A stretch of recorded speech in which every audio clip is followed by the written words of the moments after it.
Bismillahirrahmanirrahim. Alhamdulillahi Rabbil Alamin. Allahumma salli wa sallim ala Sayyidina Muhammadin Al-Fatihi lima ughliq wal khatimi lima sabaq nasiril haqqi bil haqq wal hadi ila siratikal mustaqim wa ala alihi wa ashabihi haqqa qadrihi wa miqdarihil azim. Subhanaka la ilma lana إلا ما علمتنا إنك أنت العليم الحكيم ولا حول ولا قوة إلا بالله العلي العظيم رب اشرح لي صدري ويسر لي أمري واحلل عقدة من لساني يفقهوا قولي أما بعد. Ma'asyiral hadirin, jamaah kajian rutin setiap malam Rabu yang dimuliakan, dibanggakan dan dicintai oleh Allah Subhanahu wa taala. Alhamdulillah, tak henti-hentinya puji dan syukur kita panjatkan kepada Allah Subhanahu wa taala yang dengan anugerah dan karunia-Nya kita bisa berkumpul di satu tempat yang dimuliakan oleh Allah dan di satu majelis ilmu yang sangat dicintai oleh Rasulullah sallallahu alaihi wasallam. Yang semua ini kita lakukan, kita niatkan sebagai investasi akhirat kita ketika kita nanti pulang menghadap kepada Allah Subhanahu wa taala. Pada kesempatan malam yang penuh dengan keberkahan ini, kita akan melanjutkan kajian dan bahasan kita masih di seputar surat Al-Baqarah ayat ke-74. Di dalam ayat 74 surah Al-Baqarah, Allah Subhanahu wa taala berfirman, A'udzu billahi minasyaitonir rajim. Bismillahirrahmanirrahim. Tsumma qasad qulubukum min ba'di dzalika fahiya kal hijarati aw ashaddu qaswa. وَإِنَّ مِنَ الْحِجَارَةِ لَمَا يَتَفَجَّرُ مِنْهُ الْأَنْهَارُ وَإِنَّ مِنْهَا لَمَا يَنشَقَّقُ فَيَخْرُجُ مِنْهُ الْمَاءُ وَإِنَّ مِنْهَا لَمَا يَهْبِطُ مِنْ خَشْيَةِ اللَّهِ وَمَا اللَّهُ بِغَافِلٍ عَمَّا تَعْمَلُونَ. Shadaqallahul adzim. Ayat ini pada dasarnya merupakan satu episode dari kisah-kisah tentang perjalanan Bani Israel dan Nabi Musa alaihi salatu wassalam. Dan ayat ini pada dasarnya merupakan kelanjutan dari ayat sebelumnya yang sudah kita bahas pada kesempatan minggu yang lalu, di mana dalam ayat tersebut Allah Subhanahu wa taala menceritakan tentang kisah penyembelihan sapi betina yang itu tujuannya adalah untuk mengetahui siapa yang telah membunuh seseorang yang telah kita ceritakan pada kesempatan yang lalu. Setelah ditemukan sapi betina tersebut, kemudian orang yang meninggal tersebut lalu kemudian dipukul dengan sebagian dari bagian yang ada pada sapi betina tersebut. Ada yang mengatakan pahanya, ada yang mengatakan ekornya, ada juga yang mengatakan tulangnya. Kenapa terjadi ikhtilaf, perbedaan pendapat para ahli tafsir? Karena memang tidak disebutkan secara jelas yang dipakai dari sapi yang telah disembelih tersebut, bagian mana yang digunakan untuk memukul dari seorang yang meninggal untuk diketahui siapa yang membunuhnya. Ketika mayat tersebut dipukul, lalu kemudian mayat itu pun kemudian duduk dalam keadaan hidup. Jalisan wa huwa hayyun. Jadi tiba-tiba langsung duduk. Setelah duduk dia hidup. Lalu ditanya, "Man qatalak?" Yang bunuh kamu siapa? orang itu mengatakan yang membunuhku adalah abna'u akhi, keponakanku, anak-anak dari saudaraku yang mereka menginginkan harta warisan tersebut. Setelah itu mayat yang hidup lagi kemudian dimatikan oleh Allah Subhanahu wa taala. Jadi enggak hidup lagi, enggak hidup terus. Tetapi tujuannya adalah untuk mengetahui siapa yang membunuh. Kalau seandainya ini terulang lagi pada zaman sekarang, enak Pak. Ya Pak, yang enak tukang sapi. Kenapa? Sapinya laku kan. Yang seperti ini nggak mungkin lagi pernah terjadi. Dan ini merupakan bagian dari mukjizat Nabi Musa alaihi salatu wasalam, di mana ia bisa meminta kepada Allah untuk melakukan satu hal yang di luar nalar manusia. Lalu apa yang dikatakan oleh keponakan-keponakan dari orang yang dibunuh tersebut dijelaskan di dalam ayat ini. Summa qasat qulubukum min ba'di dzalik. Kemudian qasat itu menjadi keras. Qasa. Maka nanti akan muncul kata qaswah, keras. Nanti akan muncul kata al-qasiyah, hatinya keras. Apa yang keras? Qulubukum, hati dari kalian. Kenapa Allah mengatakan hati mereka itu keras? Karena mereka meskipun sudah diperlihatkan tanda-tanda kekuasaan Allah, Allah menghidupkan, yang mati jadi hidup kembali, mereka kemudian menyanggah. Bukan kami yang membunuhnya. Anda bisa bayangkan, padahal sudah ada bukti yang sangat jelas, tapi tetap mereka mengingkari bukti kekuasaan Allah Subhanahu wa taala. Maka kemudian Allah mengungkapkan dengan kalimat yang kalimat itu adalah ejekan dan hinaan kepada orang-orang Bani Israel, bahwa hati mereka ini memang sudah keras membatu. Keras. Kata qulub ini itu diambil dari kata qalbun. Jamaknya qulub. Kata qalbun itu diambil dari bahasa Arab, yang kemudian kita akomodir, adopsi sebagai bahasa Indonesia kalbu. Maka muncullah bahasa kalbu. Padahal kalau kita menggunakan kalbu, itu artinya anjing tuh. Bahasa kalbun berarti bahasa anjing tuh. Kenapa? Qaf dan kaf itu artinya berbeda. Kata qalbun di dalam bahasa Arab itu artinya sesuatu yang bersifat bolak-balik, qalbun. Makanya salah satu doa kita itu supaya minta kepada Allah hati kita enggak terbolak-balik, kita bilang ya muqallibal qulub tsabbit qulubana, atau tsabbit qalbi ala dinik. Tetapkan hatiku ini tetap berada pada agama. Kenapa? Karena hati itu suka terbolak-balik. Maka menggunakan kata qalbun. Kenapa dikatakan qalbun? Linqilabihi, karena wataknya itu suka terbolak-balik. Nah, kata qalbun ini menjadi satu kata yang sangat penting di dalam Islam.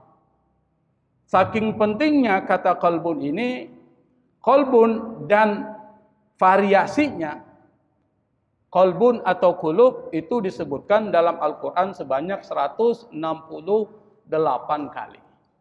Kalau Allah menyebutkan satu kalimat dengan jumlah yang sangat banyak, maka kalimat itu biasanya penting untuk kita perhatikan dan untuk kita pelajari. Nah, di antara kata tersebut secara bahasa, arti qalbun itu hati. Tapi ingat, hati yang dimaksud di sini bukan hati dalam pengertian medis, biologis, bukan. Kalau hati dalam pengertian biologis itu bisa kita makan. Hati kambing, hati apa lagi? Sapi, hati kerbau. Itu dalam bahasa Arab bukan qalbun dipakai itu, Pak. Itu dipakai kabidun, kabid. Itu artinya hati yang dimakan. Yang dimaksud qalbun sini dalam bahasa Arab arti bahasanya itu jantung, heart. Maka disebut dengan heart attack, serangan jantung. Tapi yang dimaksud di sini bukan dalam pengertian biologis, tapi spiritual. Apa itu? Ketika Allah menggunakan kata qalbun, yang dimaksud di sini adalah di dalam 168 ayat yang berbicara tentang qalbun, itu kalau disimpulkan maknanya adalah satu tempat bersemayamnya iman. Satu tempat bersemayamnya takwa. Letak kebahagiaan dan kesedihan, alat berpikir, berakal dan memahami. Itu qalbun tuh. Makanya orang selalu mengatakan, imanmu di mana? At-taqwa hahuna, di sini. Takwa ini ada di sini. Padahal di sini apa di sini, Pak? Di sini dada kan? Di dalam dada ini apa? Ke jantung. Maksudnya heart. Hati yang dimaksud adalah bukan jantung, tetapi adalah hati yang tak terlihat. Makanya para ulama itu berbeda pendapat ketika mengartikan qalbun. Ada yang mengatakan aklun, akal. Makanya di dalam ayat-ayat Quran ketika bicara qalbun itu menggunakan istilah mereka punya hati tapi tidak bisa berpikir. Karena ada disebutkan apa? Lahum qulubun la yafqahuna biha. Mereka punya hati tapi nggak bisa memahami, nggak bisa berpikir, nggak bisa merenung. Maka kata qalbun menurut sebagian ulama tafsir seperti Ar-Razi, dia mengatakan adalah otak, akal yang berpikir. Makanya yang pertama kali diciptakan oleh Allah itu akal. Kata Nabi yang ini dikutip oleh Murtado Az-Zabidi dalam kitab Ithafus Sadal Muttaqin, Syarah Ihya Ulumuddin, Imam Al-Ghazali, itu disebutkan, Nabi pernah mengatakan, awwalu ma khalaqallahu al-aqla. Yang pertama kali yang diciptakan oleh Allah Subhanahu wa taala adalah akal. Ketika Allah perintahkan akal menghadap, akal menghadap. Ketika Allah perintahkan akal berbalik, akal berbalik. Berarti akal mempunyai watak patuh kalau akalnya sehat. Makanya kata Allah ketika selesai menciptakan akal, Allah mengatakan, tidak ada sesuatu yang aku ciptakan yang paling mulia buat diriku selain engkau, wahai akal. Makanya akal ini menjadi sumber hukum Islam. Akal tuh. Mana buktinya? Misalnya kalau kita dihadapkan satu persoalan, maka yang harus jadi sumber hukumnya itu Quran. Kalau tidak dapat di dalam Al-Quran, ke mana kita cari? Ke hadis-hadis Rasulullah Sallallahu Alaihi Wasallam. Kalau dalam hadis tidak kita temukan, berijtihad dengan menggunakan akal pikiran. Maka akal ini jadi sumber hukum. Akal ini menjadi salah satu metode di dalam penalaan hukum Islam. Dan ini pernah dipraktekkan oleh Mu'adz bin Jabal pada saat ketika beliau diangkat menjadi gubernur di Yaman. Lalu Nabi ngetes, ya Mu'adz, idza aradalaka qada fabima taqdi. Kalau seandainya engkau dihadapkan satu persoalan, gimana cara kau memutuskan? Apa kata Mu'adz? Aqdi bi kitabillah. Aku akan memutuskan dengan Al-Quran. Fa in lam tajid fi kitabillah. Kalau seandainya engkau tidak temukan dalam Al-Quran, fa bima taqdi. Bagaimana engkau memutuskan? Aqdi bi sunnati Rasulillah. Saya akan memutuskan ya Rasul dengan sunnah Rasulullah. Fa in lam tajid. Kalau kau tidak temukan, apa kata Mu'adz? Ajtahidu ra'yi. Saya berijtihad dengan menggunakan akal pikiran saya. Maka akal menjadi penting. Saking pentingnya akal, maka Allah puji itu orang yang gunain akalnya. Apa? Ulul albab. 16 kali disebutkan dalam Al-Quran. Ulul nuha. 2 kali disebutkan dalam Al-Quran. Ulul absar. 4 kali disebutkan dalam Al-Quran. Maka kita disuruh menggunakan akal pikiran kita. Kenapa? Karena akal, kata Imam Ar-Razi, itu yang menggerakkan. maka disebut dengan qalbun. Itu satu. Itu satu penafsiran, Pak. Bapak boleh setuju, boleh tidak. Penafsiran yang kedua, bahwa yang disebut dengan qalbun itu adalah sesuatu yang menggerakkan aktivitas kita. Jadi aktivitas kita, apakah kita berbicara, kita berbuat, dan seterusnya, itu yang menggerakkan. Generatornya itu qalbun. Di mana letaknya hati? Letaknya hati tidak diketahui. Ada yang mengatakan di akal. Letaknya hati. Makanya Nabi pernah mengatakan, ala inna fil jasadi mudghah. Ketahuilah, kata Nabi, di dalam tubuh kita itu ada mudghah, segumpal darah. Idza saluhat saluhal jasadu kullu. Kalau seandainya segumpal darah ini bagus, saluhal jasadu kullu, maka semua yang keluar dari tubuh kita itu bagus-bagus.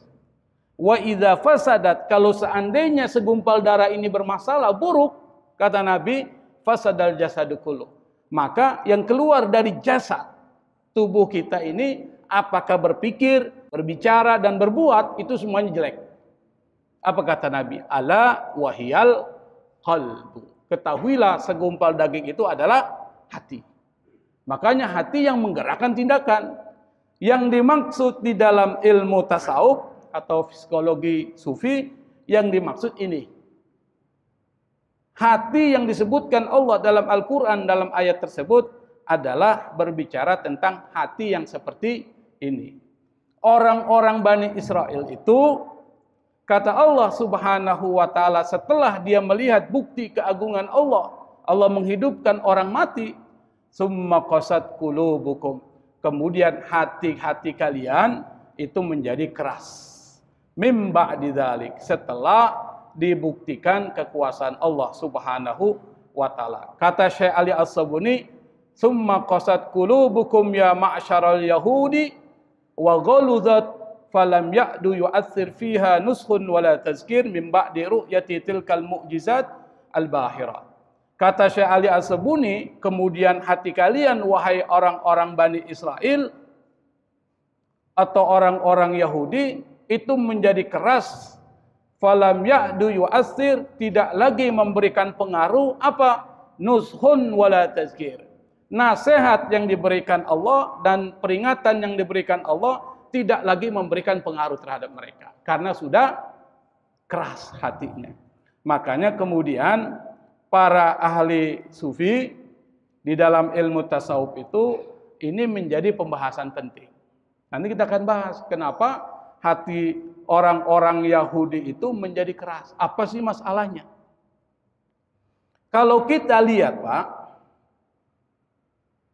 jawaban terhadap pertanyaan yang ada di dalam surat Al-Baqarah ayat 74, nanti bisa Bapak buka di ayat ke-13 surat Al-Maidah. Nanti dicatat saja, dilihat. Dalam ayat tersebut itu ada jawaban. Kenapa hati orang-orang Bani Israel itu keras seperti batu? Dalam surat Al-Maidah ayat 13 itu dijelaskan itu. Ini namanya tafsirul ayah bil ayah. Menafsirkan ayat dengan ayat. Dan statement ini, pernyataan ini saya ambil dalam kitab Adwaul Bayan fi Idahil Quran bil Quran yang ditulis oleh Syekh Muhammad Ali As-Sankiti. Di situ dia hanya membahas tafsir ayat, menafsirkan ayat. Di sini dikatakan oleh Syekh Ali As-Sankiti, penulis kitab tafsir Adwaul Bayan, dia mengatakan sebab yang membuat hati orang-orang Bani Israel itu menjadi keras dalam surat Al-Baqarah ayat 74 adalah penjelasannya dalam surat Al-Maidah ayat 13. Apa? Fabima naqdihim mitsaqahum la'annahum wa ja'alna qulubahum qasiyah. Itu jawabannya. Apa? Fabima naqdihim, dikarenakan mereka suka melanggar. Melanggar apa? Mitsaqahum, perjanjian yang dibuat oleh mereka kepada Allah Subhanahu wa taala melalui Nabi Musa alaihissalatu wassalam. Itu sebabnya. Kata Allah, la'annahum, kami laknat mereka, wa ja'alna qulubahum qasiyah, dan kami jadikan hati mereka qasiyah, qasat, keras membatu.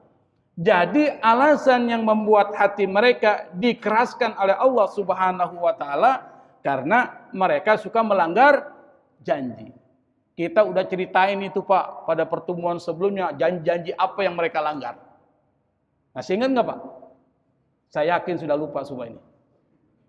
Itu nanti dicek ulang itu dalam surah Al-Baqarah dari awal sampai surat Al-Baqarah ayat 74, itu banyak perjanjian yang dibuat oleh Bani Israel terhadap Allah dan semuanya dilanggar oleh Bani Israel. Kenapa mereka melanggar? Karena di dalam hati mereka ada penyakit, fi qulubihim maradun. Itu jawabannya Pak. Sudah jelaskan sebelumnya, di dalam hati mereka itu ada marad, penyakit.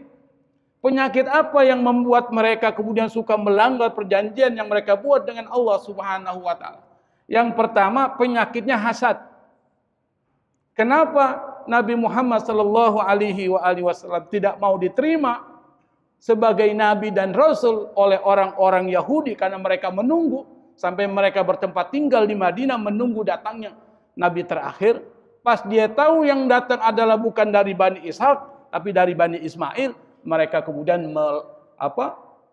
tidak mengakui dan tidak mempercayainya. Kenapa? Kata Allah, hasadan min indi anfusihim, disebutkan dalam surah Al-Baqarah itu karena ada hasad. Min indi anfusihim, dari dalam diri mereka. Hasad itu penyakit orang Yahudi, Bani Israel yang disebutkan Allah dalam Al-Quran. Apa itu orang hasad cirinya? Orang hasad itu cirinya senang kalau orang susah, susah kalau orang senang, itu gampang ngukurnya. Kalau kita misalnya ngelihat saudara kita bangkrut, kita senang, hati-hati Pak, itu kena virus tuh, hasad tuh. Atau ada orang senang kita yang susah. Misalnya ada orang beli mobil, Pajero lagi Pak, Pajero Sport lagi, wah tambah hebat lagi nih. Kita yang meriang Pak, kita yang gelisah. Kenapa? Sampai kemudian buatlah, apa yang dibuat? Isu.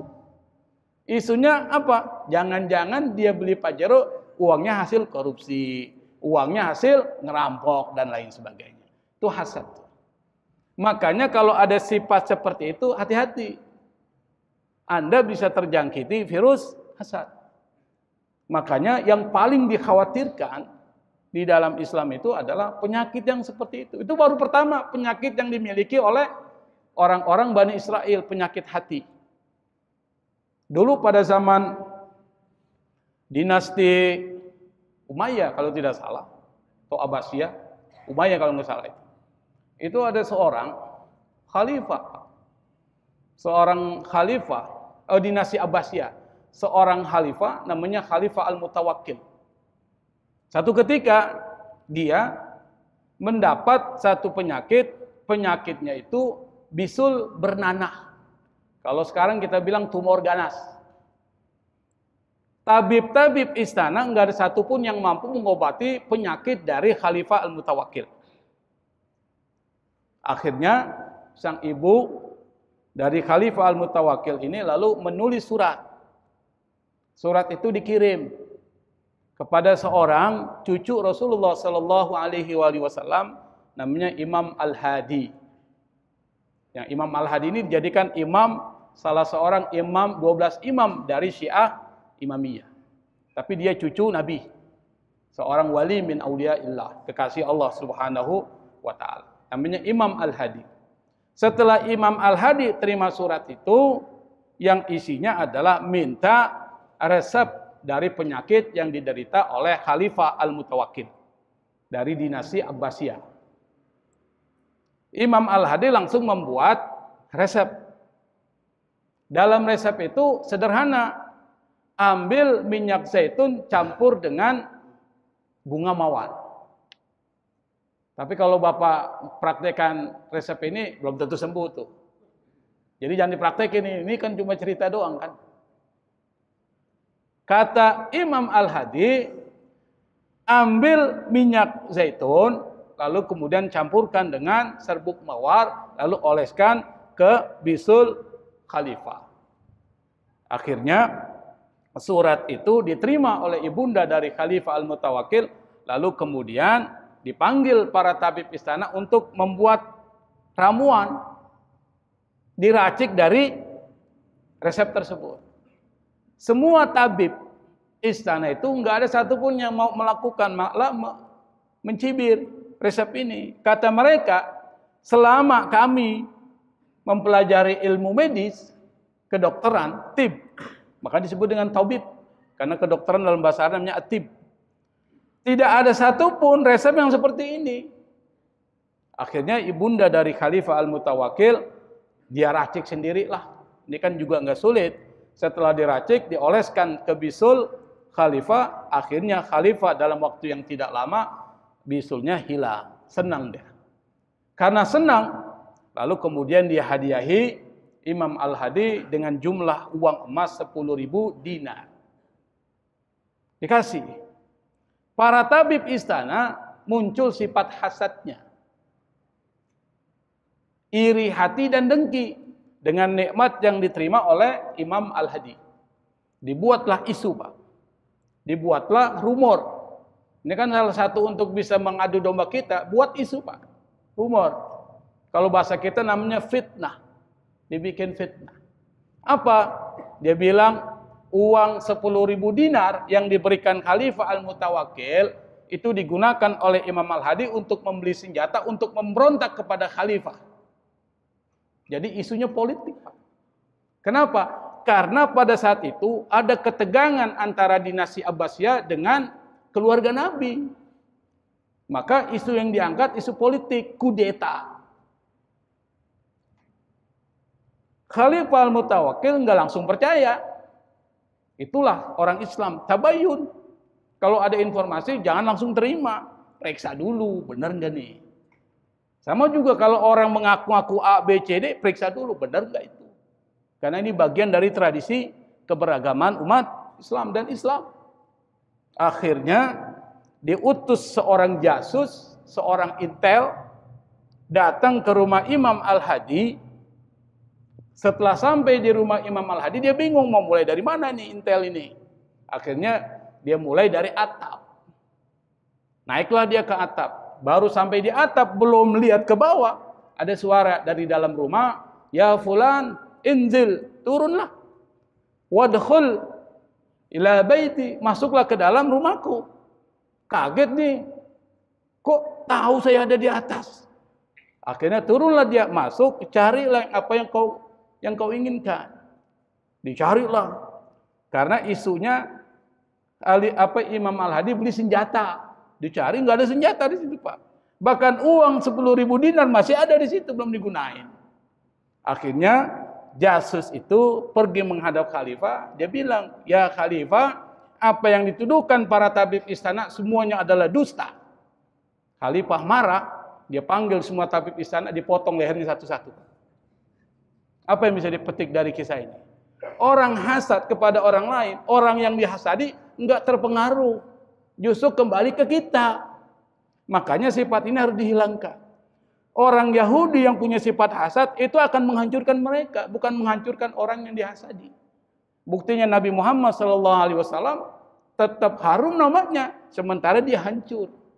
Orang-orang Yahudi. Itu penyakit hati. Penyakit hati yang kedua, sombong. Apa sifat sombong orang Yahudi? Pertama, ngaku nahnu abnaullahi wa hibbau. Kami ini adalah putra-putra Tuhan dan kekasih-kasih Tuhan, maka mereka semaunya hidup tuh. Karena mereka orang yang dekat dengan Tuhan, anak Tuhan, Pak. Sehingga hidup di dunia ini semaunya. Itu orang Yahudi. Dan dia mengaku bahwa dia nggak akan pernah disiksa oleh Tuhan. Kalaupun disiksa paling beberapa hari, ayyamam ma'dudat. Di dalam Al-Quran sebutkan. La tamassana nar illa ayyamam ma'dudat. Kami tidak akan pernah disentuh api neraka tuh kata orang Yahudi. kecuali beberapa hari aja. Sombong kan? Sombong tuh, membanggakan dirinya, sombong. Yang ketiga rakus, tamak tuh. Makanya para agamawan dari Bani Israel, orang Yahudi itu suka ngambil suap tuh. Kalau di dalam Kristen yang disebut dengan tebusan. Uang tebusan. Di gereja ada yang disebut dengan sepersepuluhan. Kalau kita masing-masing keluarkan 1/10, miskin semua Bapak ini. Misalnya penghasilannya 3 juta per bulan. Keluarkan 1/10 atau 10%. Berapa dikeluarkan Pak? Gajinya 3 juta. Setiap bulan dikeluarin 10%. 300.000. Berani nggak ngeluarin tuh? 10%. Kita cuma 2,5% 1 tahun. Zakat. Itu pun masih banyak yang tidak mau mengeluarkan.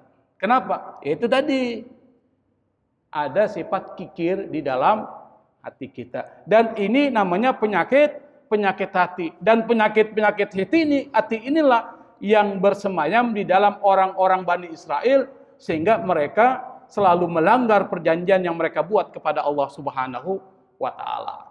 Maka Allah gambarkan itu. Bagaimana penggambarannya? Penggambarannya disebutkan oleh Allah Subhanahu wa Ta'ala apa? Fahiya kal hijarati au asyaddu qaswa. Seperti batu kerasnya. Atau kerasnya bahkan lebih berat, lebih keras daripada batu. Hijarah. Sekarang saya mau tanya, mana yang lebih keras? Batu atau besi, Pak? Kenapa Allah nggak bilang kal hadid au asyaddu qaswa? Kenapa disebut al hijarah? Kenapa batu? Bukan besi. Padahal besi itu kan lebih keras kan? Apa alasannya? Karena besi itu bisa meleleh dengan suhu yang sangat panas. Dan bisa dibentuk sesuai dengan keinginan orang yang melelehkan besi itu. Maka itu dianggap masih bagus tuh. Tapi batu bisa nggak dibakar meleleh, Pak? Hah? Nggak hancur juga. Batu itu hancur kalau dipecahin. Dibakar nggak meleleh. Dan itu pun tidak bisa dibentuk sesuai dengan keinginan dari orang yang membentuknya. Kecuali dipahat. Tapi itu bukan menghancurkan. Bukan melelehkan. Makanya Allah Subhanahu wa Ta'ala menggunakan istilah kal hijarati au asyaddi qaswa. Saking kerasnya hati mereka, Allah menggambarkan hati mereka itu seperti batu karena nggak bisa dibentuk. Kalau besi masih bisa dibentuk tuh. Makanya Nabi Daud punya kemampuan bisa membuat baju dari besi itu. Dilelehkan tuh. Nggak perlu pakai tukang las, Pak. Tinggal dilelehin sendiri kan. Luar biasa. Saya membayangkan kalau saya punya seperti Nabi Daud, enak banget itu kan. Artinya apa? Kita bisa melelehkan besi sesuai dengan kehendak kita. Tapi batu nggak bisa dilelehkan sesuai dengan kehendak kita. Itulah orang Yahudi. Hatinya keras membatu, nggak bisa terima lagi nasihat-nasihat. Apa disebutkan oleh Syekh Ali As-Sabuni? Lam ya'du yu'assir fi nushun wala tazkir. Tidak lagi berpengaruh nasihat dari nabinya, nasihat dari Allah, peringatan dari Allah, la yanfa' syai'an. Tidak memberikan manfaat sedikit pun. Itulah hatinya orang-orang Bani Israel sampai sekarang. Orang-orang Israel. Karena ini berlaku bukan cuma khusus keponakan dari orang yang dibunuh, tapi sampai akhir zaman mereka akan punya watak seperti itu. Tapi kata Allah, meskipun mereka hatinya seperti batu, batu aja masih bisa dijelaskan di sini. Fahiya kal hijarati au asyaddu qaswa wa inna minal hijarati lama yatafajjaru minhul anhar. Batu aja yang keras itu bisa mengalir dari batu itu air. Batu yang keras aja masih mengalir air. Ini tidak sama sekali. Apa ayat ini? Wa inna minal hijarati lama yatafajjaru minhul anhar. Sebagian ulama tafsir mengaitkan dengan batu yang dipungkulkan oleh Nabi Musa dengan tongkatnya, kemudian menjadi sumber air. Berapa sumber air, Pak? Mata airnya. Berapa? 12. Kenapa 12? Sesuai dengan kabilah, suku, anak cucu dari Nabi Yakub. Berapa anak Nabi Yakub? Ada 12. Maka terpancarlah 12 mata air dari batu. Yang 12 mata air ini bisa memberikan minum selama 40 tahun. Ketika mereka terkatung-katung tersesat di tengah gurun pasir Sinai. Yang di situ berapa jumlah keturunan Nabi Yakub dari 12 kabilah? Ada berapa, Pak? Ada yang tahu? Kalau ada yang tahu saya kasih uang 50.000. Naikin 100.000. 150. 200.000. Uangnya nanti Haji Fahrudin. Ada 600.000 orang. Dari satu batu yang besar itu, Sokhro, itu memancar 12 mata air, itu bisa menghidupkan 600.000 Bani Israel selama 40 tahun. Itu kata ulama tafsir. Tapi yang ingin dikatakan aja, batu yang yang keras aja masih keluar air. Maksudnya gitu. Yang kedua, wa inna minha lama yashaqqaqu fayakhruju minhul ma. Dari batu itu aja masih bisa terbelah lalu fayakhruju minhul ma. Keluar dari batu itu alma, air. Nah, secara ilmiah di masa modern ini tanah bebatuan yang mengeluarkan air yang sumbernya mata air di dalam tanah namun awalnya tertutup. Ini secara saintifik diceritakan. Yang dari batu itu kemudian dari mata air muncul melalui batu, lalu batu ini mengeluarkan air. Fayakhriju minhul ma. Terbelah batu itu, keluarlah air dari batu tersebut. Itu yang kedua. Kata Allah, wa inna minha lama yahbitu min khasyatillah. Di antara batu yang keras saja kata Allah, masih ada yang bisa berjatuhan, terbelah. Artinya apa? Masih bisa terbelah. Ini orang-orang Bani Israel keras hatinya, diibaratkan seperti batu, bahkan lebih berat dan lebih keras daripada batu, sementara batu aja masih seperti itu.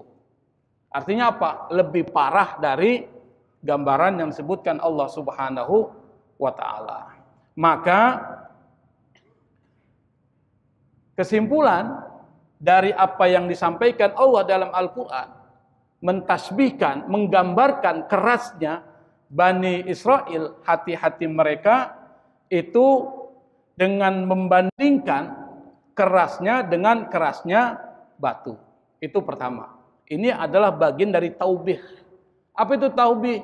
Taubih itu adalah sindiran yang bersifat menghina dari Allah Subhanahu wa ta'ala kepada hati orang-orang Bani Israel yang sudah membantu bahkan lebih keras dari batu manapun di dunia ini. Artinya apa? Enggak akan pernah bisa berubah. Nah, pesan moral yang ingin disampaikan dalam ayat ini adalah ada di dalam sebuah hadis Nabi, Pak. Apa? Kata Nabi, arba'atun minasyaqa. Ada 4 yang membuat seseorang mengalami penderitaan dan kecelakaan di dunia ini. Apa? Yang pertama adalah jumudul ain. Orang yang pandangannya picik. Yang kedua adalah waqaswatul qalbi. Orang yang hatinya keras. Makanya belajar dari apa yang disampaikan Allah Subhanahu wa ta'ala di dalam surat Al-Baqarah 74 ini, supaya kita tidak mengalami penderitaan yang besar, maka jangan sampai hati kita menjadi keras. Bagaimana caranya? Yang pertama, bersihkan hati kita dari sifat penyakit-penyakit hati. Satu. Di dalam ilmu tasawuf namanya at-takhalli, mengosongkan hati. Ini perlu, Pak. Jadi kita kosongkan hati kita ini yang punya potensi menggerakkan perbuatan, kita kosongkan. Namanya takhalli. Dari kata khala, khala itu kosong. Makanya orang Arab bilang tempat di mana kita masuk ke satu tempat lalu buang air kecil, buang air besar, itu kan sendiri tuh. Disebut dengan Baitul Khala. Baitul Khala.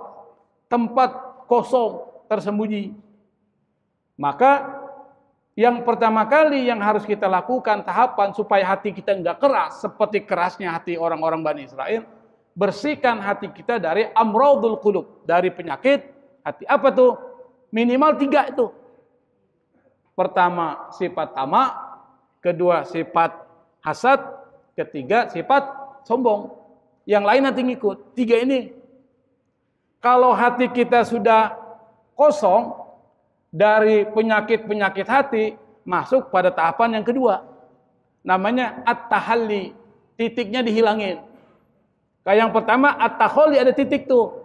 Yang kedua at-tahalli. Hilangkan titiknya, isi hati kita dengan yang baik. Misalnya apa? Ngomong yang baik-baik.